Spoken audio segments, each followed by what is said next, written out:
ke kuasa hukumnya, langsung saja ke yang para korban untuk satu persatu menjelaskan terkait dengan masalah yang mereka hadapi 28 tahun lalu. Selamat siang Bapak-bapak, Ibu-ibu, saya Vivi Nur Hidayah. Izin juga nanti dibatasi karena banyak ya Bang ya. Singkat, padat, yang menjadi poin-poinnya saja. Terima kasih. 10 menit yang mulia. Assalamualaikum warahmatullahi wabarakatuh. Saya Vivi Nur Hidayah.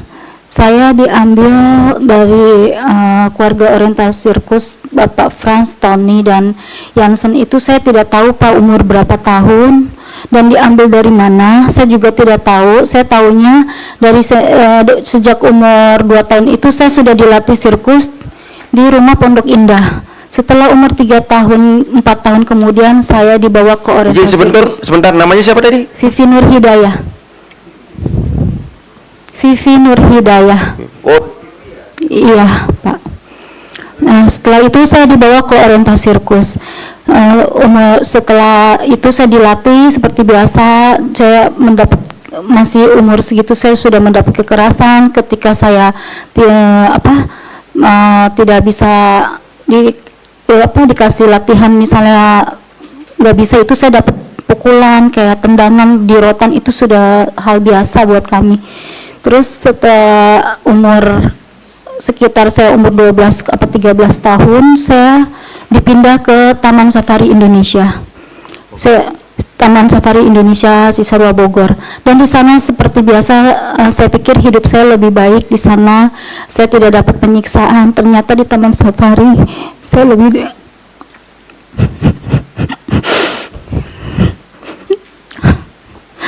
keras lagi, saya dilatih.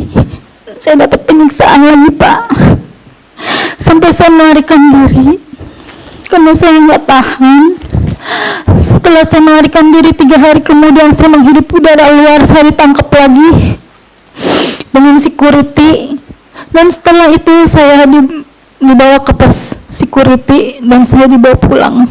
Di tengah jalan pun saya sudah dipukulin, sudah dikata-katain kasar seperti binatang. Sampai rumah saya dimasukin ke kantornya dan saya disetrumin Pak, pakai setruman gajah sampai saya lemes, sampai ke kelamin saya disetrumin. Akhirnya saya jatuh, saya lemes, saya minta ampun, saya sakit, tapi dia tidak mendengarkan omongan saya, malah dia menambahkan pukulan itu. Setelah itu saya jatuh lemas, ditarik lagi rambut saya, dijedotin ke dinding dan saya ditamparin dan perut saya ditonjok dan ditendang. Akhirnya saya ngompol di situ. Setelah itu saya dirantai selama 2 minggu, dipasung. Setelah 2 minggu dipasung, saya dibebaskan dan seperti biasa saya latihan seperti biasa. Dan berapa tahun kemudian saya melarikan diri lagi karena saya nggak tahan Pak hidup di Taman Safari karena penyiksaan itu terus. Saya jadi merasa batin. Akhirnya saya ditolongin sama mantan saya melarikan diri dari Taman Safari itu, dan akhirnya saya lolos. Saya dibawa ke Semarang, saya dinikahkan, dan akhirnya saya memberanikan diri melapor ke Komnas HAM Bapak Mulyadi waktu itu. Dan waktu itu saya langsung ditanggapi nama beliau dan saya dibawa ke Komnas HAM Jakarta. Dan di situ saya dipertemukan dan pertama saya lapor dulu ke Mabes Polri. Saya bilang saya dipukulin. Saya tidak tahu orang tua, Pak. Saya tidak punya identitas. Tapi orang Mabes malah nanyain, "Kamu dipukulin, punya bukti enggak?" "Bukti apa, Pak?" "Bukti visum." Saya bilang, "Saya nggak ngerti visum itu apa." Dia bilang, "Visum itu kalau kamu dipukulin ada bekasnya." Saya kan nggak ngerti pada saat itu visum itu seperti itu. Saya bilang, "Saya nggak ngerti, Pak." Akhirnya dia bilang kasusnya sudah kadaluarsa karena sudah kelamaan.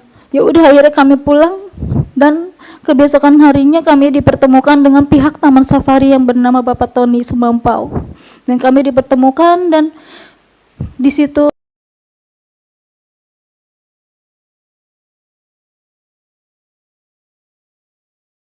kami bertemu dan disarankan dengan Bapak Mulyadi untuk secara kekeluargaan. Tapi kekeluargaannya itu sampai sekarang tidak pernah dilaksanakan sama dia. sama mereka Taman Safari. Malah saya sudah di SP3, Pak. Kasusnya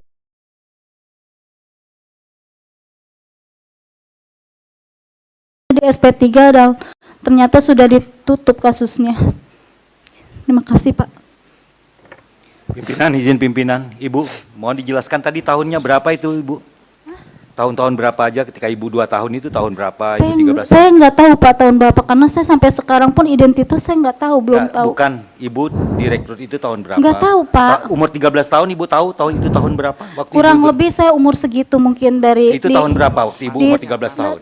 Masuk mana? Masuk di sirkus tahun berapa? Nggak tahu, saya nggak tahu, Pak. Ketika Ibu umur 13 tahun Kurang dibawa lebih ke Taman Taman Safari, Safari. Ibu ingat nggak tahun Oh, berapa? tahun 88. Kurang lebih 8 itu.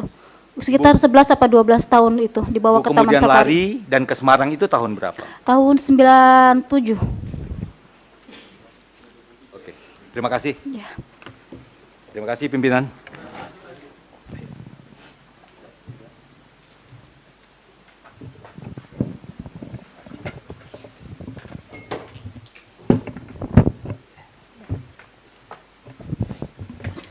Selamat siang, Bapak-bapak semuanya. Nama saya Ida. Saya dulu pertama kali ikut di sirkus kurang lebih sekitar umur 5 apa 6 tahun, dan saya nggak terlalu ingat ya dulu itu. Yang saya ingat hanya saya dibawa naik kereta ke sirkus oleh istri dari Pak Tony itu. Nah, setelah di sirkus, hari-harinya ya saya sama seperti yang lain ya, latihan setiap hari.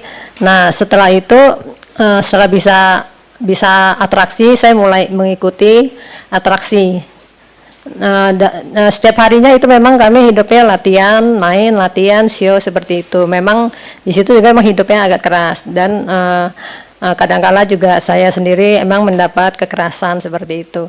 Nah, di dalam udah beberapa tahun itu kami bermain pun di situ memang tidak ada istilahnya uang gaji itu tidak ada memang, karena memang kami dianggap seperti keluarga katanya ya. Jadi singkat cerita pada tahun 1989 saya main terapis itu jatuh, mengalami kecelakaan ketinggian kira-kira 13 atau 14 meter ya. Nah, setelah itu saya jatuh karena waktu itu memang catcher penangkapnya baru.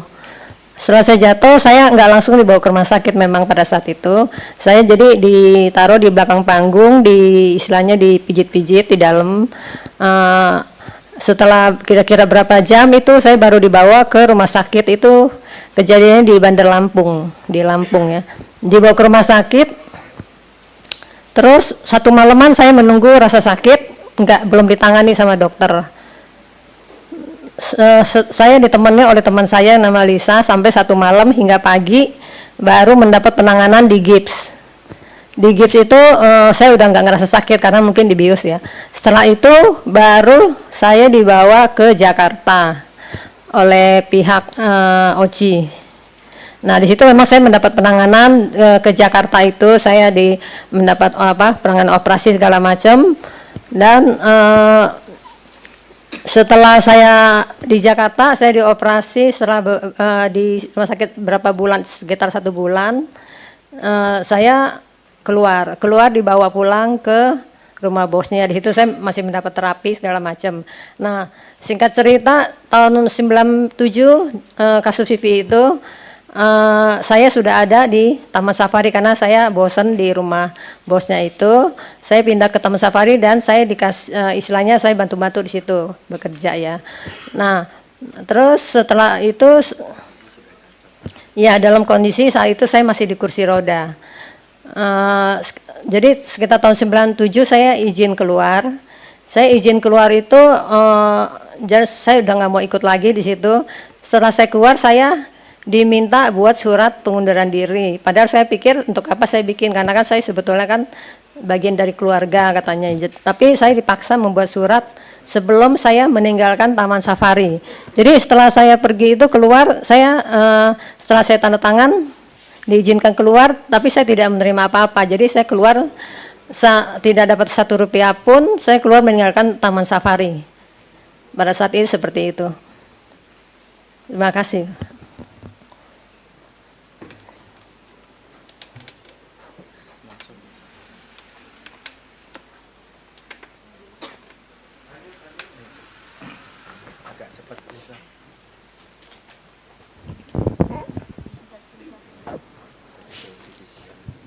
Selamat siang, Bapak-bapak, Ibu-ibu sekalian.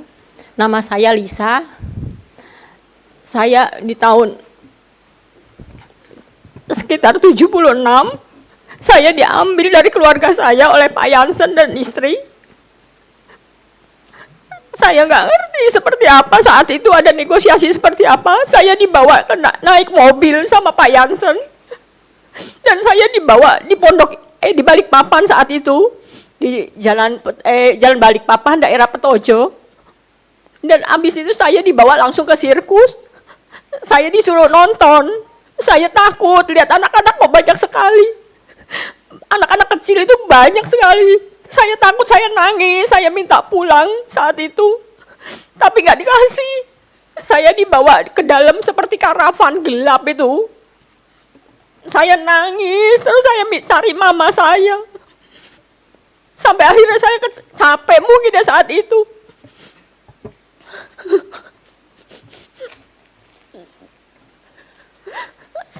Sampai akhirnya saya ketiduran, mungkin besok paginya saya terbangun.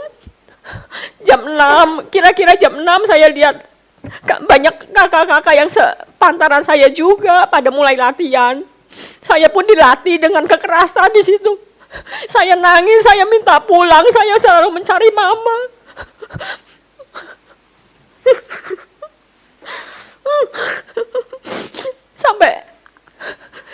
Sampai akhirnya mungkin berjalannya waktu saya mulai bisa melupakan orang tua saya.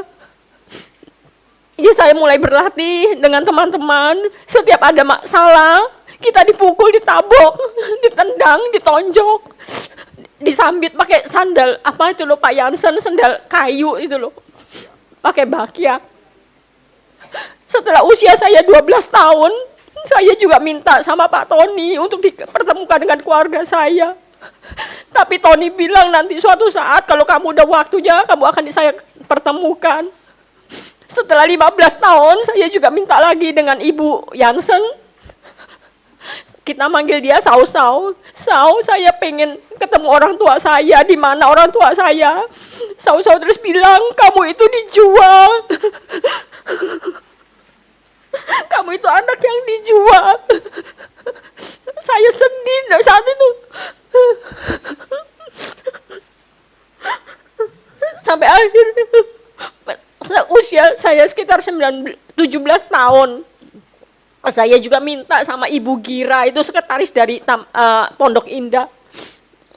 Ibu Gira, saya udah umur 17 tahun, saya minta KTP. Saya pingin punya identitas. Ibu Gira bilang, nanti saya bilang sama bos, tapi nggak dikasih juga. Setelah usia saya 19 tahun, saya punya pacar. Saya pengen keluar dari sirkus, saya udah nggak kuat di sirkus. Saya izin baik-baik sama Tony saat itu, yang ada Tony. Saya minta identitas diri saya juga nggak dikasih. Dan pacar saya juga minta identitas saya, ditunjukin tok, ini namanya siapa, ini akte apa, akte kelahiran siapa, Lisa, ada namanya Lisa Manangsang. Saya minta boleh nggak boleh, nggak dikasih. Katanya Tony bilang, enak aja kamu itu, saya yang pelihara kok kamu yang ambil. Sampai saat itu saya keluar dari sirkus dan nggak pernah kembali lagi. Dan kita tidak dapat gaji, tidak pernah disekolahkan, hanya belajar itu menulis, menghitung aja. Itu bukan homeschooling yang ngajarin, itu karyawati. Setiap paling hanya 2 jam kita, nggak sampai 2 jam lah, 1 jam kita belajar itu jam 1 sampai ke jam 2. Setiap hari seperti itu, bangun pagi jam 6 latihan, sarapan sebentar jam 9, sampai setengah 10 kita latihan lagi, sampai jam 12 makan, istirahat sebentar, jam 1 sekolah sampai jam 2. Jam 2 kita tidur sampai jam 4, terus bangun kita latihan lagi pemanasan sampai jam 6. Jam 6 kita mulai show, setiap hari itu sehari 2 kali show. Sampai jam 10 kita istirahat tidur, setiap hari seperti itu. Jadi tidak ada waktu untuk bermain anak-anak. Sampai sekarang saya pun belum bisa ketemu orang tua saya. Identitas saya juga nggak tahu. Dari mana saya, nama orang tua saya itu siapa. Sekian, terima kasih.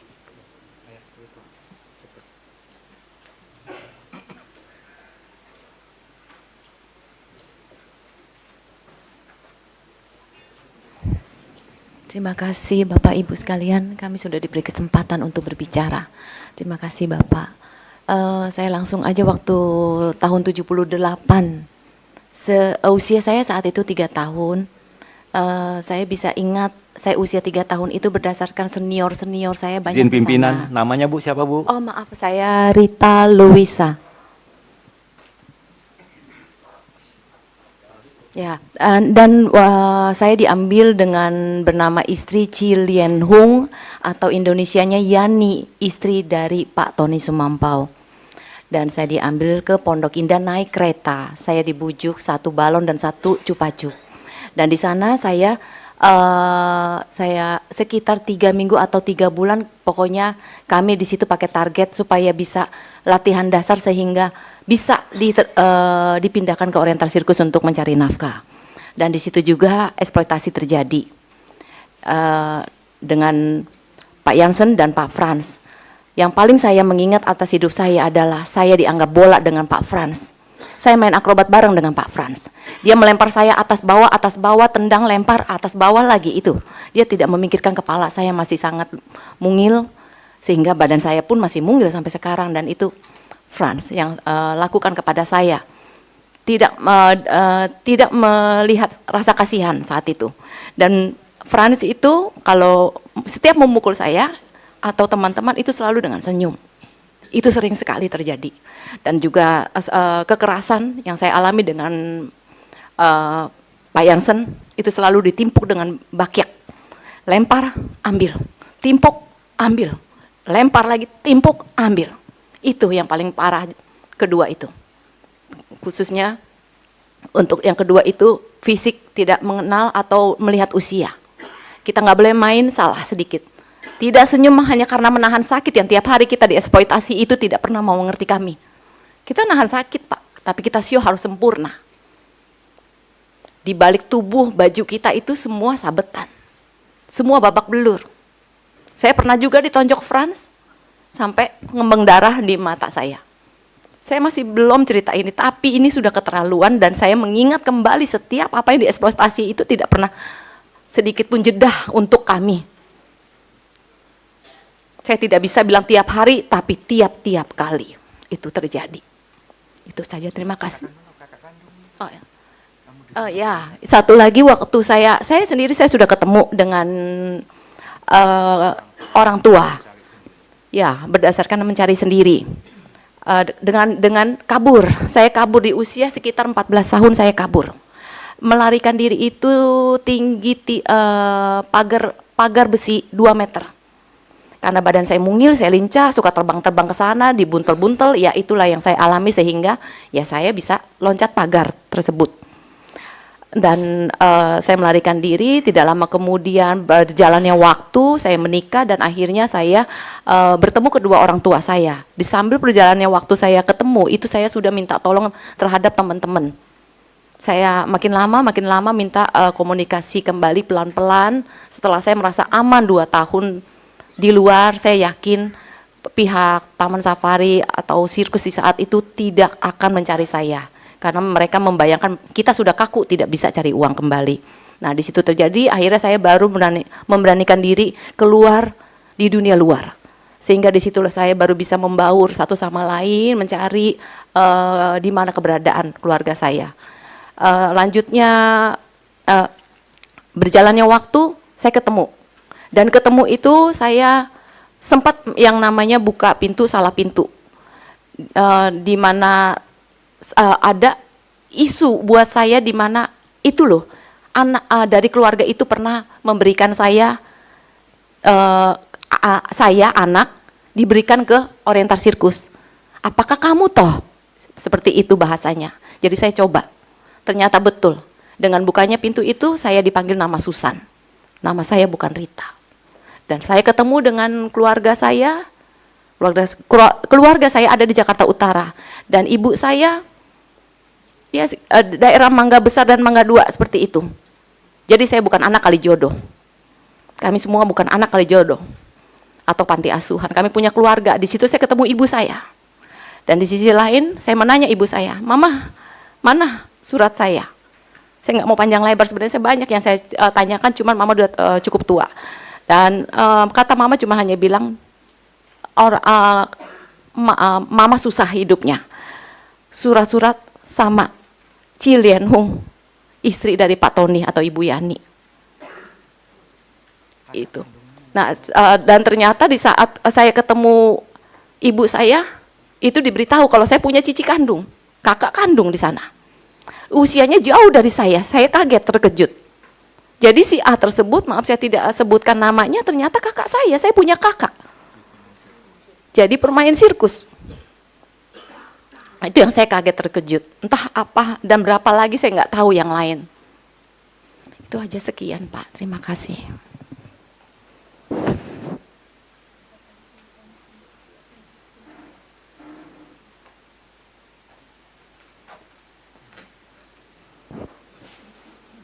Selamat siang Bapak-Bapak, Ibu-Ibu. Nama saya Yuli. Saya diambil sama sirkus usia 5 tahun bersama kakak saya 8 tahun kurang lebih. Pada saat itu saya dibawa ke rumah Pak Yansen dan Pak Hadi itu bapaknya. Kalau Pak Yansen, Pak Fran sama Pak Tony itu anaknya. Jadi saya dibawa ke Jalan Balikpapan Petojo.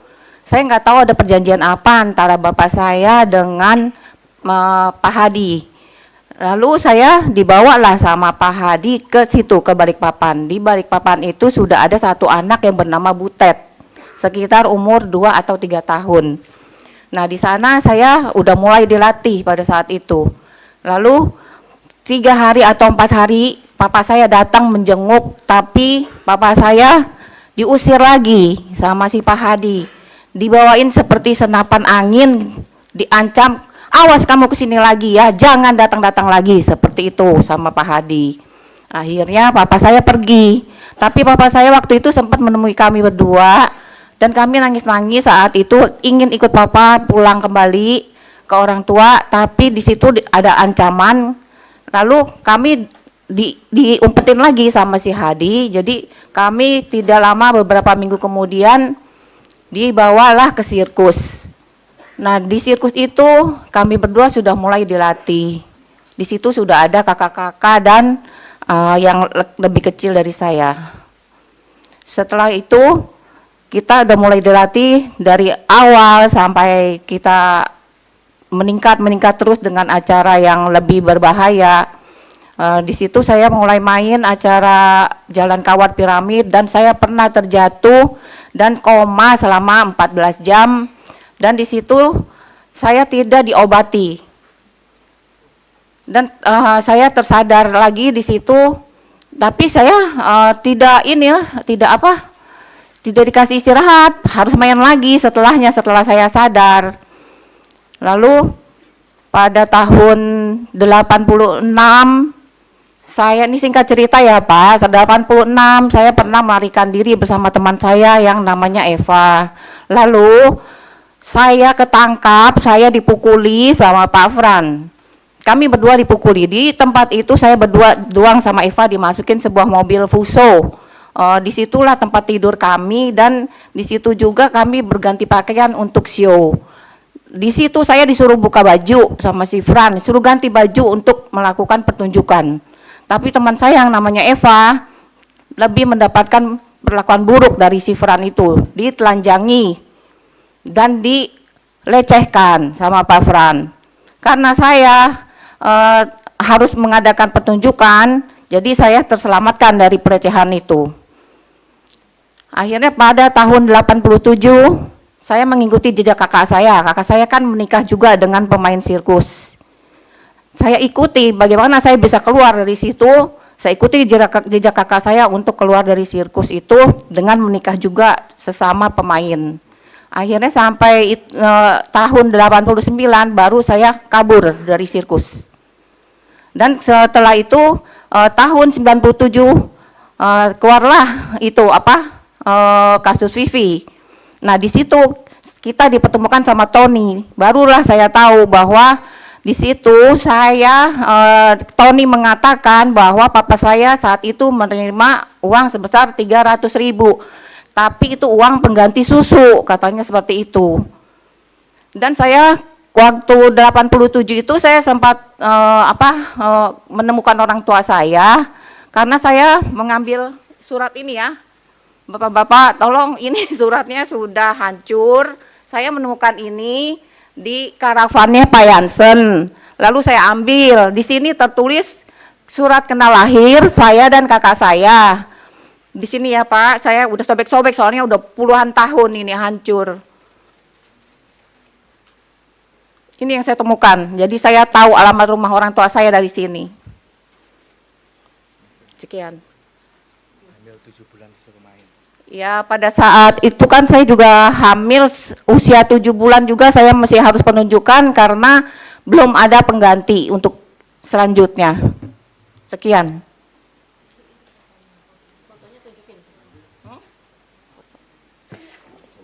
Udah nggak ada.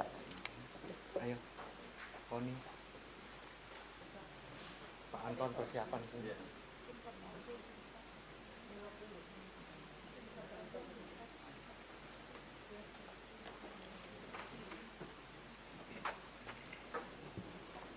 Selamat siang Pak, saya Koni Kurniasi. Saya waktu datang ke sirkus, saya tahun 73. Kira-kira umur saya 8 tahun, memang saya paling gede.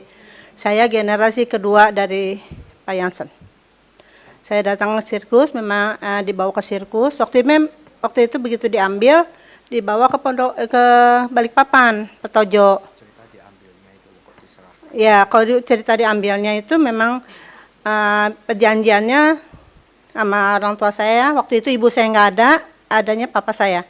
Dia bilang katanya, lu nggak usah takut, anak lu gua sekolahin sampai mana juga dia sekolahin, walaupun mau ke luar negeri nanti dia pasti disekolahin.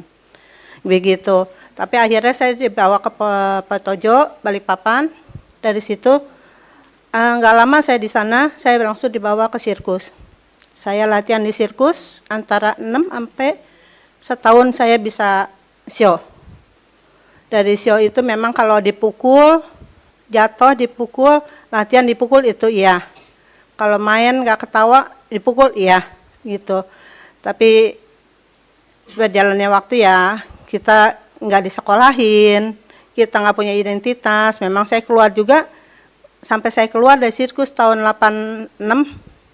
Saya nggak punya identitas. Saya mau nikah juga, saya itu bikin sendiri karena kalau mau nikah harus punya KTP ya Pak ya, gitu. Saya nikahnya pakai wali hakim, karena saya nggak ada orang tua, jadi pakai wali hakim. Sampai situ.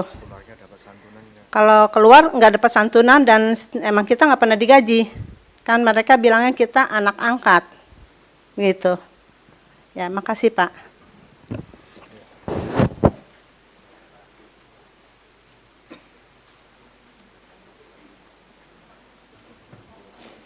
Selamat siang Pak. Nama saya Anton dan sebagai teman-teman juga orang taunya nama saya Anton. Sebenarnya itu nama pemberian dari Pak Hadi kepada saya. Sehingga cerita awalnya adalah saya diambil oleh istrinya Pak Jansen. Dan saat itu memang ekonomi kita lagi agak berantakan dan keluarga kita juga udah terpencar ke sana kemari, saudara saya. Saya diambil pada saat itu di usia 8 tahun. Dan memang saya bisa bilang ini karena setelah saya tahu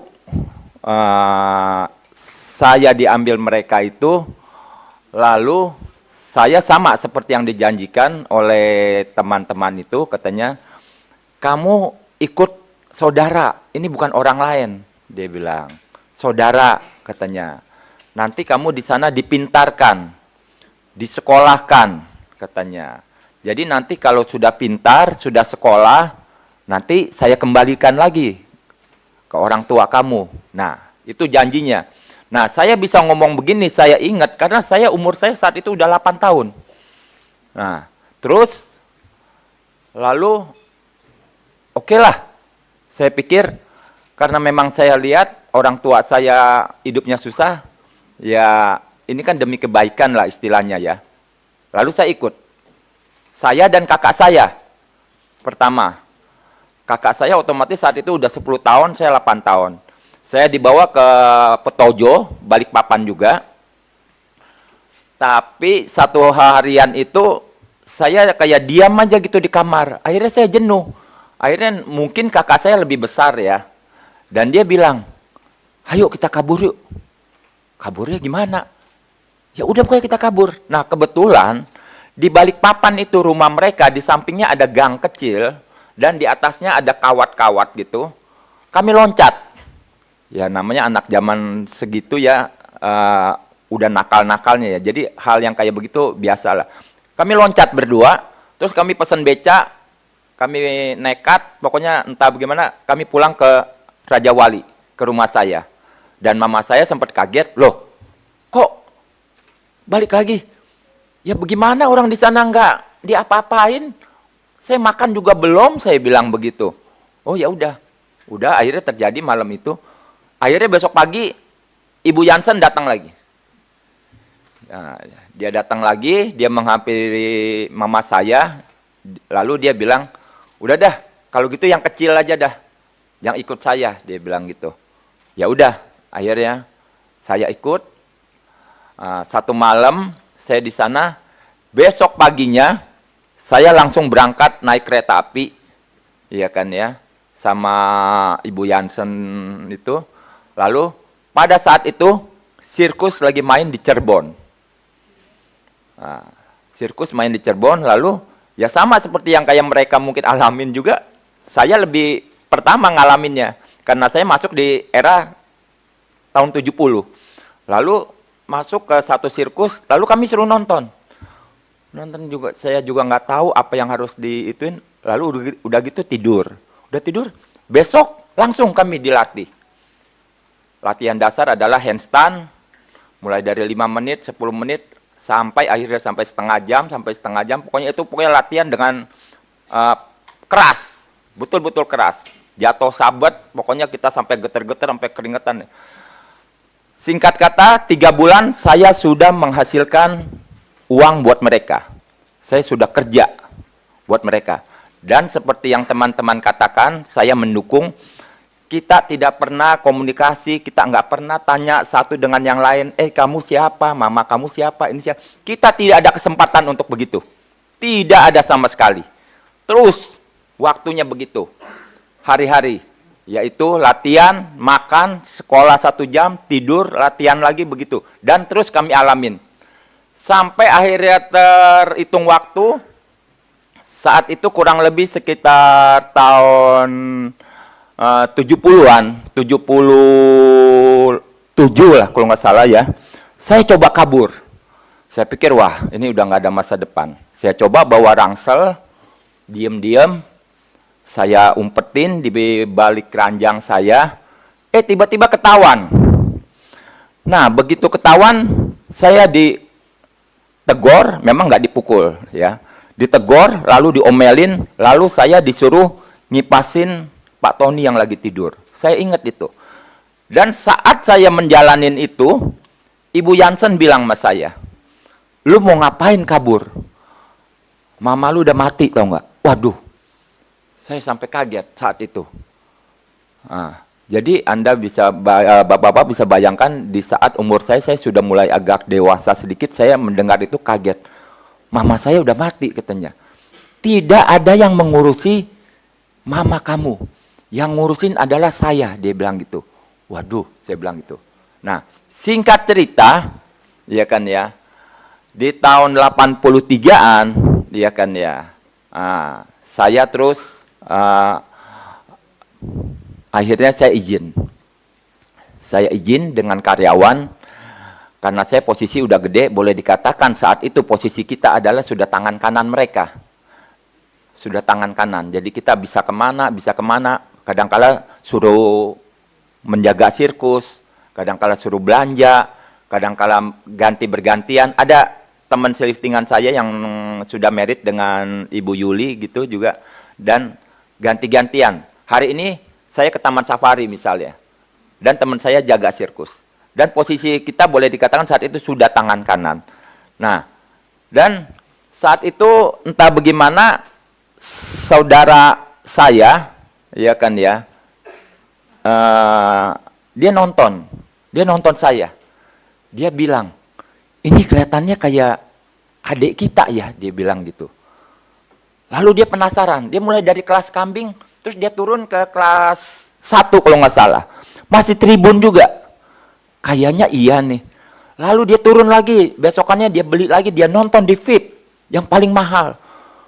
Dia lihat, kayaknya iya. Dia bawa kakak saya lagi, penasaran. Nah, karena kami sudah besar-besar, biasanya kalau akhir show pertama, kami ini keluar. Suka membantu mengatur orang lagi masuk untuk show yang kedua selanjutnya. Dan saat itu kakak saya megat saya. Nah, dia tanya, nama kamu Apong ya? Karena saya kecilnya dipanggil Apong. Waduh, saya sempat kaget juga.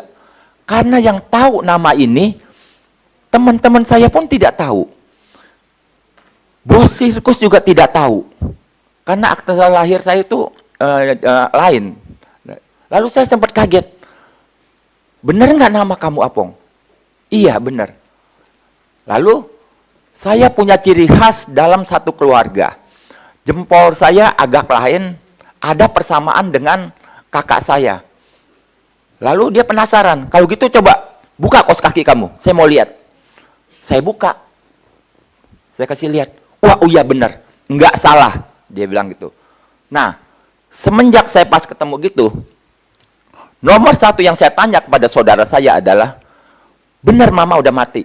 Iya benar, tahun 73 mama meninggal. Terus, benar, kamu orang saudara tidak ada yang mengurus. Yang ngurus itu dari Ibu Jansen. Oh, nggak benar itu. Memang ada orang datang. Tapi saudara saya juga nggak kenal siapa itu. Tapi ada yang datang. Tiba-tiba kasih amplop begitu aja. Terus udah jalan. Jadi ini pemalsuan saya bilang. Pembohongan. Jadi yang akhirnya terhitung waktu ke waktu. Saya mulai sakit hati. Udah mama saya dibohongin. Saya dibohongin, dijanjikan dipintarkan, disekolahkan, nanti sudah pintar dibalikkan. Tapi apa yang mereka alamin, itu saya yang alamin lebih parah. Dan yang lebih tragis lagi, begitu saya coba keluar, keluarga saya ada di teror, dan terakhir, saya masih ingat, Ibu Jansen bilang ke saya, kamu di sirkus diajarin jadi orang gentleman, bertanggung jawab, coba balik lagi, ketemuin kita. Baik, saya datang. Bahkan saya udah bilang sama saudara saya bilang, jangan lu main di sana bisa mati lu. Bisa digebukin lagi. Enggak apa-apa. Saya pikir nggak apa-apa lah, untuk terakhir kali lah. Tapi saya cuma pesan ke saudara saya, kalau saya tidak balik, arti kata saya mati di sana. Karena saya tahu saya akan mengalami penyiksaan. Saya hadapin mereka. Dan benar apa yang saya feeling ternyata benar. Saya di situ dihantam abis-abisan dengan 3 bersaudara mereka. Iya kan ya. Dihantam abis-abisan, terutama Pak Fran, dia lebih sakit hati ke saya. Karena saat itu beruang yang saya main, ya. Dia coba main. Padahal saya sudah bilangkan ke istrinya. Saya bilang jangan coba-coba main beruang. Karena bahaya. Karena saya tahu sifat Pak Fran itu orangnya gengsi dan tensinya tinggi. Nggak beda jauh dengan saya. Kalau dalam keadaan sekarang ya. Lalu dia coba main beruang. apesnya dia kena cakar mukanya. Yang saya dengar itu sampai 40 apa sekian jahitan. Dan mereka terus lari masih ke Jepang, bisa operasi. Dan saat itu saya digebukin abis-abisan dan saya terakhir dengar Pak Fran bilang, tolong ambil belati, saya mau belek mukanya. Saat itu saya udah mulai berpikir, kalau memang benar-benar sampai itu terjadi, saya akan loncat dari Pondok Indah. Tapi itu tidak terjadi. Tapi akhirnya setelah babak belur abis-abisan, saya dibikinin satu surat pernyataan bahwa orang yang namanya ini sudah tidak ada sangkut pautnya lagi dengan Pondok Indah, dengan mereka. Dan saya setelah saya keluar, saya baru tahu bahwa saya punya akte lahir, nama saya ini, dan mereka memalsukan bahwa saya lahir tahun 24 bulan 5, 64. Tapi saya lahir ternyata enggak begitu. Dan nama saya itu diberi mereka adalah Anton M. Karena saat itu kita sudah bisa mengemudi, akhirnya kami dikasih KTP. Dan terakhir adalah sekarang identitas saya sudah tahu bahwa saya dimudahkan 2 tahun pada saat itu. Sekian dulu, terima kasih Pak. Cukup.